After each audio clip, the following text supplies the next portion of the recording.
Olá, muito bom dia ou muito boa tarde, dependendo da hora que estás a ver essa informação. Nós, como alunos do curso de Ciências da Comunicação aqui na Universidade de Cabo Verde, tivemos a honra de ter aulas com dois professores da Universidade de Santiago de Compostela, ali na Galícia, na região espanhola. Tivemos a oportunidade de debater temáticas super importantes, como, por exemplo, a desinformação, a narrativa interativa, entre outros. Agora teremos o privilégio de falar com um dos professores que estará aqui para dar-nos uma declaração de como foi a estadia aqui na universidade. O nosso professor que veio ali da Universidade de Santiago de Compostela lecionar algumas aulas aqui na Universidade de Cabo Verde. Sí, eu son Jorge Vázquez Herrero, son profesor titular de jornalismo na Universidade de Santiago de Compostela. Facendo unha mobilidade do programa Erasmus nos países extracomunitarios, nos cales se inclúen pois, os que non pertencen á Unión Europea.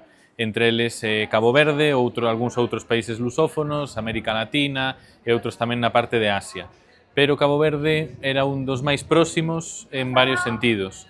Temos xa coñecimento previo de outras estadías, temos algúns contactos nesta universidade de outras persoas que estiveron antes, a lingua é moi simple para nós comprender, o portugués, non tanto o crioulo, pero podemos entendernos ben co galego.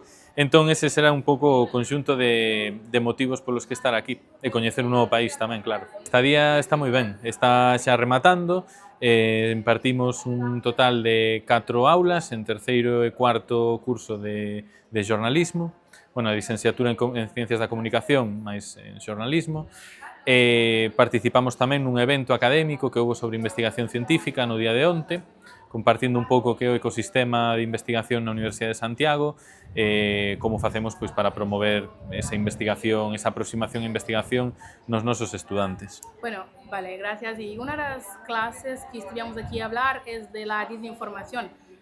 ¿Por qué? Porque como xornalistas vos vai afectar de forma directa. É dicir, hai dentro do que é a desinformación, o xornalismo pode ser unha solución en canto a actor que informa, pero tamén porque os xornalistas incluso ás veces son os protagonistas de recibir ataques, non? De contra a súa legitimidade, por exemplo, dos xornalistas e do xornalismo. Así que sodes como se forades as vacinas que nos poñemos contra algunhas enfermidades, non?